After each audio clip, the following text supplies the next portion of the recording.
တယ်တွေကပုံအောင်နေတာဟဲ့ငါတို့ကအိမ်အောင်တယ်မဟုတ်ဘူးလွတ်ကြိုက်တဲ့အစင်ကြိုက်တဲ့အချိန်ငန်းလို့ရတယ်မလေးနေရာလည်းသူ့နှိမ့်နေပြန်ပြီအနောက်မလို့သွားမလို့နေရာလည်းဟုတ်နေရပဲလေဟဲ့ငါဆိုမဲ့ကြည့်လေဟာလေနင်တို့အပူရမစားကြနဲ့အခုလောလောလောနေတာဟေးနေရာလည်းတော့အပိုးလေးပြောနေတယ်မင်းတို့မကြိုက်ရင်မကြိုက်ပြီးပြောစမ်းပါမလေးရပါလို့ဟောဆိုတော့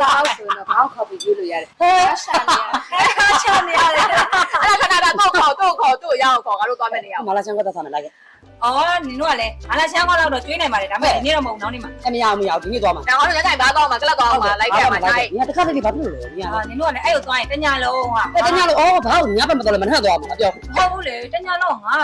စတော့အိမ်ပြန်မှဖြစ်မှာလင်းကြောက်တာလားဟောကြောက်တာတော့မဟုတ်ဘူးပေါ့ကြောက်တယ်ပေါ့တစ်ခါတည်းတော့ငါပြောမယ်လင်းကိုကြောက်တာမဟုတ်ဘူးရန်ဖြစ်ရင်ငါသူနဲ့ရန်ဖြစ်ရင်သူ့ကိုပဲငါအိမ်မောနှင်းနေချနေကြ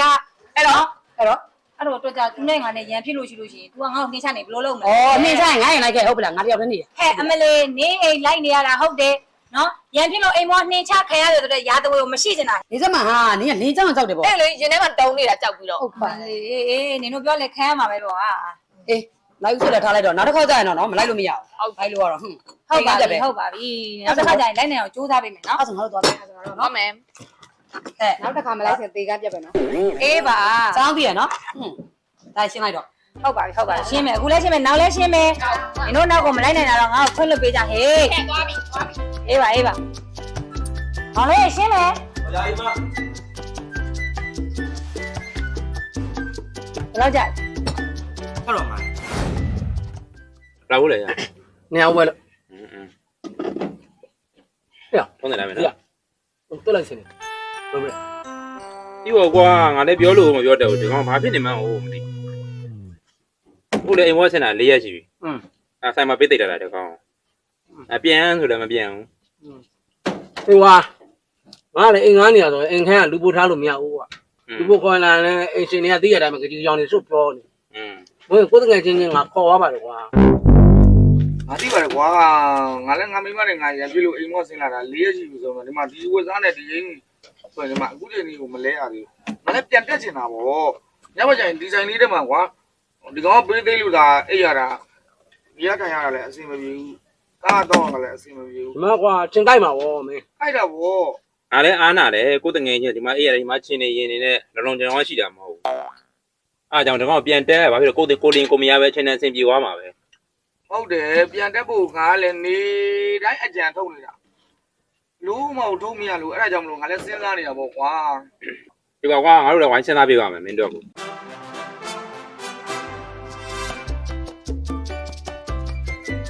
အဆုမြတ်ခဏဟုတ်လားအေးညို့တော့တန်စင်ကွာမေးနေသေးတယ်သတိရလို့တဲ့မနေ့ကပဲတွေ့သေးတယ်လေမဟုတ်ဘူးဟိုဘာပြောစရာရှိလဲမသိဘူးအဆုမြတ်ကိုတွေ့ရင်အိမ်ကိုခေါ်ခဲ့သမ်းပါတဲ့ဩပြီးတော့လေအဲ့ဆိုရမယ်လေအေးလာအေးတော့အိမ်သွားမယ်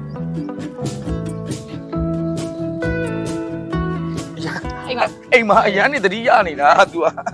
ကဲတာဟုတ်တယ်ခေါ်ခိုင်းတာအင်းကိုရေမိမပါလေဟေးကျန်တာဟဲ့အဲ့ဒီမှာဘယ်ပါလာလဲလာကြည့်အောင်ဒီမှာကောက်ကြည့်အေးလေဟုတ်တယ်ဟာလားမနေတွေ့ချင်တယ်ခေါ်လာညတွေ့ချင်တယ်လို့ငါလည်းမပြောမိဘူးဒီနော်အောက်တကပြောတယ်မနေ့ကပြောလို့လေငါလည်းအေးလေကိုတကယ်ချင်းအေးစေးတွေ့ရအောင်ဆိုပြီးတော့အဲ့လိုခေါ်ရပြီးတော့ဟောပြောရအေးစေးပြောရတော့ပါလေခါလေးတာလေဟုတ်ပါဘူးအဲ့နေရဟာလူကလပ်ကိုသွားတော့ငါမလိုက်ရစိတ်မကောင်းဖြစ်နေတာဟာအဲ့နေရဆိုငါမစိတ်မကောင်းဖြစ်လို့အားကြီးလို့လေစိတ်တေတိုးတာရမ်းဖြစ်နေတာဟုတ်တယ်သူတအားစိတ်တေတိုးနေတာဒီနေ့ကြီးပြီးတော့လေပြောပြအောင်မယ်အဲ့နေရလေငါတို့စားတာဘာမှမဟုတ်ဘူးပြီလားဘာမှမဟုတ်တာလေဟဲ့6500တော့ရှင်းလိုက်ရတယ်ဟုတ်လားအဲ့ငါပိုစိတ်တိုးတာဗောအဲ့6500ငါရှင်းလိုက်ရလို့လေငါမလေးစိတ်တေတိုးတာရမ်းဖြစ်နေတာပဲဟုတ်တယ်သူတအားစိတ်တေတိုးနေတာပြန်လာတော့လေညလို့အဲ့ဒါလေးပြောဖို့ငါ့ကိုခေါ်လိုက်တာဗောအဲ့လိုလည်းမဟုတ်ပါဘူးဟာငါအလုံးမအားဘူးချိန်ထားတာလေးရှိလို့သွားမလို့အချိန်လေးနည်းနည်းရတာနဲ့ကိုစိုးလက်တွေ့ရတယ်လေနင်ကတွေ့ကျင်တယ်ဆိုလို့ငါလိုက်လာတာတကယ်ကြီးလောကိစ္စရှိရင်သွားလေငါ့အားမစိတ်ကြတာအေးပါနင်ကပြောကြည့်အေးပြောကြပါလားသူများလောကိစ္စအရေးကြီးနေအောင်အေးပြောဘာ သွားတယ်တကယ်ကြီးငါ့ကိုအားမနာလေသိလားလောက်ပြတာအရေးကြီးသွား အေးပါအေးပါငါတို့ကတော့သူကပြောတော့ငါလည်းလိုက်လာတယ်ဗာမြင်လဲ အေးပါငါတို့နောက်ဆုံးလို့ရတယ်အေးအဲ့ဒါဟိုကောင်မတွေလည်းပြောလိုက်အောင်ဒါမှအေးစီတရက်ဆုံး ပြောထားတယ်အခုတော့အချင်းအသိညာတော့ငါတော့ အေးတော့တကယ်ကြီးသွားနေသွားမှာငါလည်းလှုပ်เสียရှိတာတွေလှုပ်ရအောင်ပဲတကယ်ကြီး အေးလှုပ်ဟေးလှုပ်ဟေး အေးပါဒါပဲအေးပါတက်တယ် ကဲလမ်းမှာကျူးဆိုင်ကောင်းနော် နောက်တော့မှအေးစေးတွေးကြဖို့တငယ်ချင်းတွေပျော်ပျော်ပါပါဘာလို့အေးစစ်စစ်တွေ့ကျင်တာဘာလို့အိမ်မတက်လာလဲဘာလို့အိမ်မပြန်တက်လာလဲ ဝီလင်းနေလောက်ရှိ ဘယ်တမီးရှိမှာအဲ့တမီးလည်းမစားနဲ့ပြေအိမ်မပြန်တက်ချင်တာမြတ်ကျန်တမတငယ်ချင်းတွေကိုအကြောင်းပြပြီးခေါ်လာတယ်အိမ်မောကိုခေါ်လာပြီးတော့အိမ်မောကိုပြန်တက်လာတယ်ရှင့်ကအိမ်မောလက်တိုင်းခိုင်းလို့လေ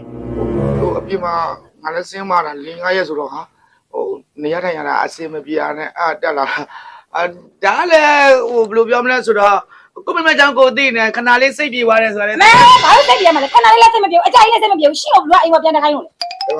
ဒီမှာမတက်ဘူးခုံပေါ်မှာပဲထိုင်နေတယ်ကြောင့်ဒီမှာလည်းမသွားဘူးလေသမင်းလေးရှိနည်းနည်းလောက်ဘိုက်စားနေလို့ သမီးလည်းမရှိဘူးဟဲလည်းမရှိဘူးဘာမှမရှိဘူး အေးပါရှိတယ်ဆက်စားလိုက်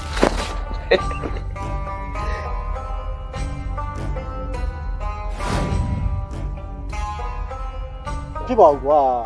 မင်းကအခုကမင်းမနဲ့စကားများနေလို့ကမင်းကပြောနေတာမင်းစိုက်ကိုင်းလို့မဖြစ်ဘူး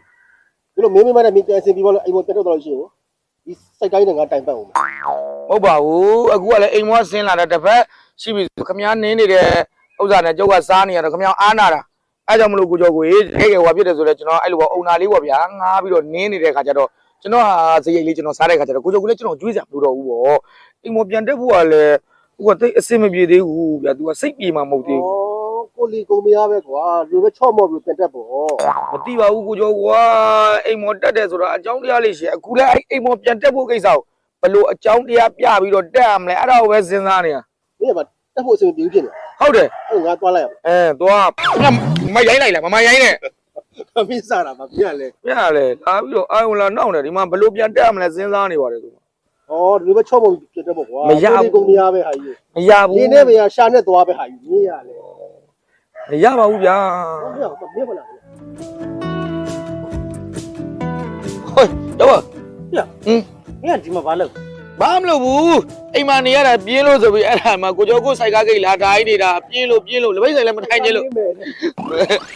့ပြင်းလို့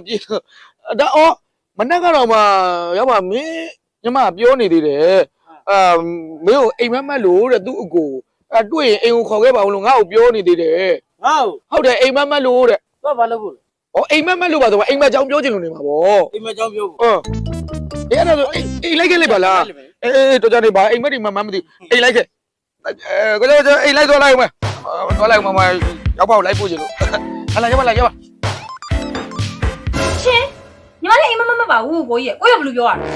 သူကပြောရမှာလေနင်းလင်းကပြောတာ ဟုတ်တယ်လေရောက်ပါရောက်ဖို့ညီမအဲ့လိုပဲညအိမ်မက်ပါလားအဲ့လိုပဲမနဲ့ကြရင်မမချင်းဆိုရင်ငါ့ကိုပြောနေကြလေအခု तू မေ့သွားလို့နေမှာဒီမှာညအိမ်မက်တယ်လို့တော့မနဲ့ကလေယောက်ျားပြောသေးတယ်နူးနူးချင်းလေ ဘာမှမလုပ်ဘူး ဟိုမတ်ပါတယ်ရောက်ပါဦးမတ်တာတဲ့ မင်းပြောတော့ဘာလဲအိမ်မက်ကမကောင်းဘူးဆို အေးမကောင်းဘူးဆိုလားကောင်းတယ်ဆိုလားအဲ့ဒါလည်းမမှတ်မိတော့ तू ကလည်းကိုယ်အဲ့လိုပေါ့ဟိုပြောတာအိမ်မက်ဆိုလဲမတိမကြဖြစ်နေတဲ့ခါကျတော့ကိုလည်းတိတ်မမှတ်မိတော့တော့တာအဲ့လို ဘယ်တော့မှလည်းမမက်ဘူးဘယ်တော့မှလည်းမပြောဘူး ဘာလဲမင်းယောက်ျားအိမ်မောပြန်တက်ချင်လို့ငါ့ကိုညာခေါ်လာတာမှတ်လား ဒါပဲနေမှာပေါ့ကိုကြီး အဲ့လိုလည်းမဟုတ်ပါဘူးရောက်ပါရဲ့ကိုအိမ်မော်ပဲကိုမိမအစင်ပြင်းတဲ့ဟာကိုဘယ်ချိန်ပြန်တက်ရနေတာရောက်ပါဦးအဲ့လိုခုတော့မလုပ်ပါဘူး ရဟုတ်ပါနင်းเจ้าငါသိတယ်နော်မင်းတို့ကရှုပ်ရှက်ခတ်နာပဲငါ့ကိုညာခေါ်လာတာမှတ်လား မဟုတ်ပါဘူး တော့ပါငါသိတယ်အလုပ်တွေပါပြတ်တယ်မင်းတို့ချင်းအစင်ပြေပြီးရော ဟာ ငါသွားမယ်ဒါရောက်ပါနောက်ဝတွေ့မယ် ဘယ်တော့အိမ်မက်တယ်ပြောလို့လဲဘယ်တော့မှလည်းမမက်ဘူးအဲ့လိုပဲအိမ်ပေါ်ပြန်တက်ချင်လိုက်တိတ်ရောက်ကိုခေါ်ပြီးအမြဲတမ်းအိမ်ပေါ်တက်လာတယ်အခုပြန်စင် ဒီကောက်စင်တာလည်းကြာပြီဆိုတော့တတိရောက်တော့ဘောကိုဝင်သွားမယ် ဘာမှတတိယတဲ့အကြောင်းမျိုးရှင်းပြနေရှင်းစင်လာတော့အခုစင်ဟိုစင် တတိရောက်လို့ ဟိုတော့လည်းရှင်းဘလို့ဖြစ်နေရလဲ ရှင်းတန်ငယ်ချင်းကခုနကမပြန်သေးဘူးလား ဘလို့ဖြစ်တာသူတို့ပြောကြားသွားမယ်တော့နဲ့အဲ့ငယ်ပေါင်းကြီးပေါ့တို့မှငါစားတော့နေကြဘလို့ဖြစ်တာ ဩကြာကြာမကြာကြာတရက်ပြန်မယ်နဲ့စာအုပ်ထဲမှာလည်းစာနေမရှိတော့ဘူး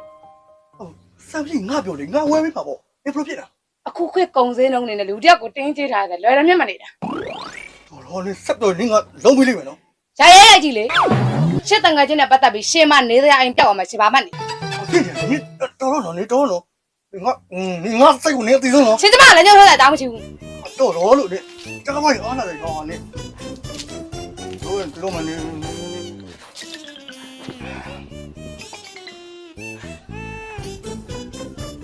အဲ့စင်ပြီလား အားစင်မပြေပြေတော့မသိဘူးမင်းတို့လင်မယားချတော့မယ်သဘောမှရှိတယ် ဒါဖြစ်နေကြပါဟိုကိုတငယ်ချင်းရောက်လာရင်မရောက်တဲ့ချင်တယ်ဒီတိုင်းပဲအားပြု အားပြုတော့မဟုတ်ပေါ့ကွာသူပြောသလိုပဲအခုကလူတယောက်တင်ကြွေးထားဖို့ဆိုတာလည်းလွယ်တာမဟုတ်ငါလည်းအခု10ရက်ကျော်15ရက်နီးနီးလောက်နင်းအိမ်မှာနေနေတာဆိုတော့ငါလည်းတကယ်ကြတော့အားနာဘာအလုံးမှမရှိ ဘာမှအားနာလို့ငါဒီမှာအိမ်တော်ဦးစီးနော် အေးပါငါအဲ့ဒါကိုသဘောပေါက်ပါတယ်အခုကလည်းဟိုငါလည်းစဉ်းစားနေရပါအိမ်မောဘယ်လိုပြန်တက်ရမလဲဟိုတက်ပုံတက်နီးလေးဘယ်လိုထပ်လောက်အောင်မလဲပေါ့ကွာအဲ့ဒါလေးစဉ်းစားနေတာပါအေးပါဟိုတော့ဖြစ်ရင်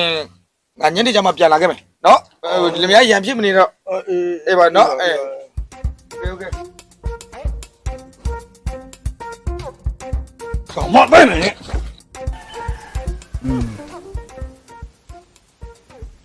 နေတဲ့အိမ်မှာနေဖို့ကလည်းရှင်းမလို့သူ့မိန်းမနဲ့လည်းစကားများဒီတော့လူပဲလာပြီးဘဲအိမ်မှာသွားနေရမှမလို့အိမ်လည်းတော်တော်ဆုံးနေ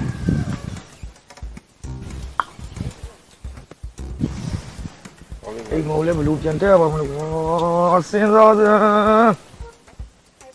ဒီရရတော့မပြန်ချင်တော့ဘူးကွာအဲ့ကောင်အိမ်မှာလည်း10ရက်ကျော်စမ်းနေရှိနေပြီဒီမှာတက်လို့ရအောင်တော့တမျိုးမျိုးတော့ကြံမတော့ဖြစ်မကြံငါငတ်နေပြီ ဟဲ့ညောင်းတော့တို့တစ်ခုလောက်ယူခိုင်းရမှာအေးစားတယ်ငါလည်းပိုင်းစားနာအေးညခုလောက်အေးကဲကိုတော့လာရောမလဲ ဘူးအတွင်းနဲ့ကြောတပိတ်ဆိုင်သွားမလားလို့အဲ့ထွက်လာတာအိမ်ကနေပြီးတော့ခုဘယ်သွားမလို့ တန်းလေးစီပါမို့ အိမ်သွားမလို့ ဟုတ်တယ် ဟောအိမ်သွားမလာလိုက်ဖို့ပြင်မလား အော်မအိုက်နေပါဘူး အားရလိုက်ဖို့ပြင်လားလာ ရှင်းအကြောင်းကျမမသိဘူးမင်းမှတ်နေတာလား ဘာဖြစ်လို့လဲနေလိုက်မ ဘာဖြစ်ရမှာလဲတငယ်ချင်းတွေကိုခေါ်လာတယ်လေရှင် ဟာငါခေါ်လာတာမဟုတ်သူတို့ကနေစီလိုက်လာနေတယ်ဆိုငါလိုက်ဖို့ပေးတာ ရှင်းလုံးညံနေညတာရှင်းပဲရှိတယ်ရှင်းအကြောင်းကျမမသိဘူးမှတ်နေလား ဟောသူတို့လိုက်နေတယ်ဆိုငါလိုက်ဖို့ပေးတာ ဘာမှသူတို့လိုက်ချင်တာမဟုတ်ဘာမှသူတို့လိုက်ချင်တာမဟုတ်ရှင်းအကလည်းတကယ် ခဏနေပါဦးမယ်နောက်မှကောက်တက်ချင်တာငါဘူးတော့အိမ်ကတက်ချင်တယ်ဒီကနေ့လည်းခဏလေး အေးရှင်းတယ်ဟုတ်တယ်ရှင်းတယ်ဘာမှမလုပ်နဲ့ အမင်းကိုအိမ်ကိုမထားချင်လို့မဟုတ်ပါဘူးကွာငါလည်းရွှေဘိုးမဖြစ်မနေပြန်ရမှာကွာဟိုမှာလက်ကိစ္စတွေရောဘာတွေရောအများကြီးလောက်အောင်မှာ ဟုတ်ပါတယ်ကျွန်တော်ကလည်းအိမ်မောဆင်းလာတာအခုတစ်ပတ်10ဖြစ်နေပြီဒါပေမဲ့အခုကကိုချီဘိုးတို့အိမ်မှာနေရတယ်လေကျွန်တော်အားနာတယ်ဒါပေမဲ့ကိုချီဘိုးကလည်းတကယ်ဟိုလင်မြန်းနေအောင်လို့ရွာပြန်မယ်ဆိုလို့ပြန်မောကျွန်တော်တော့ပြီးထားခဲ့လေကိုချီဘိုးတို့အိမ်မှာကျွန်တော်နေနေမှာပေါ့ ငါမိမနဲ့ညှိလို့မရဘူးမင်းကလည်းနေနေတာ10ရက်လောက်ရှိပြီဆို तू ကလည်းနည်းနည်းလေးမင်းကိုတကယ်ချင်းမပြောချင်ဘူးကွာငါလည်းမဖြစ်မနေပြန်ရမှာမို့ အခုမတတိယ ဟေး ရကျွန်တော်ရောက်ကလေးကြီးကျွန်တော်သွားလိုက်မယ်လေ အေးအဲ့ဒါကောင်းတယ်အဲ့ဒါကောင်းတယ် ဟုတ်တယ်ကျွန်တော်ရောက်ကလေးကြီးကိုသွားလာစေကန်းကိုရင်ပို့ထားမှာလीကွာမင်းကလည်း ကျွန်တော်လည်းအဲ့လောက်ကြီးမတွေးလိုက်မိဘူး စေကန်းရင်ပို့မှာပေါ့ ဟုတ်ကဲ့ သမီးသမီးသမီးသမီးသမီးသမီးနေမကောင်းဘူးဆိုဟမ်မဆက်စားဘူးဆိုအတဲတန်ဖြစ်နေဆိုသမီး မဖြစ်ပါဘူးအ သမီး ဖေ ဘာဖြစ်လဲဖေကိုပြောပါ သမီးဘာမှမဖြစ်ပါဘူးနေမကောင်းလည်းမဖြစ်ပါဘူးအသေးစားလည်းမဖြစ်ပါဘူးဖေ သမီး သူပြောတယ် သမီးနေတော်တော်မကောင်းဖြစ်နေလို့တဲ့တဲတန်ဖြစ်နေလို့တဲ့သမီးဘာမဖြစ်လား ဘာမှမဖြစ်ပါဘူးအဖေသမီးဘာမှမဖြစ်ဘူးဘာလို့ဘာမှမဖြစ်ဘူး နေယောက်ျားငါ့ကိုသမီးအသေးတန်ဖြစ်နေလို့နေမကောင်းဖြစ်လို့ဆိုပြီးလာခေါ်တာ အဖေတို့အကြောင်းမသိဘူးလားသူရံဖြစ်ပြီးအိမ်မောဆင်းသွားတာ10ရက်လောက်ရှိနေပြီအိမ်မောကိုပြန်တက်ချင်တိုင်းတယောက်မောက်တယောက်ခေါ်လာပြီးအကြောင်းမျိုးပြပြီးတော့သူအိမ်မောပြန်တက်နေကြလေအဲ့အခုအဖေကိုကလင်ကချင်းလောက်ပြီးတော့သူအိမ်မောပြန်တက်ချင်လို့ခေါ်လာတာ ဟဲ့ကောင်ဟုတ်လား ဟုတ်တယ်ဟိုအဖေကိုဒါအဲ့လိုပြောပြီးတော့ဟိုခေါ်ရင်အဖေမလိုက်ပါဆိုလို့ပြီးတော့လည်း အိမ်မခဏခဏဆင်းနေဆိုတော့တောက်လေစိတ်ဆိုးမှဆိုလို့အဲ့ကြောင့်အဲ့လို အေးမင်းကောင်းကောင်းမခေါ်လို့ရှိရင်ငါစိတ်မဆိုးဘူးဟမ်အခုကလိန်ကကျစ်နဲ့ငါသမီးနေမကောင်းဘူးအတဲတန်ဖြစ်နေလို့ဆိုပြီးငါသမီးကိုအကြောင်းပြပြီးခေါ်တော့စိတ်ဆိုးတာအဲ့ဒီကပုံစိတ်ဆိုးတာဟဲ့ရောပြီးအောင်မရှိခေါ်ရဘူးစိတ်ဆိုးတာကွာအော်မင်းထက်ခံမေးတယ်ဗောပြန်ပါ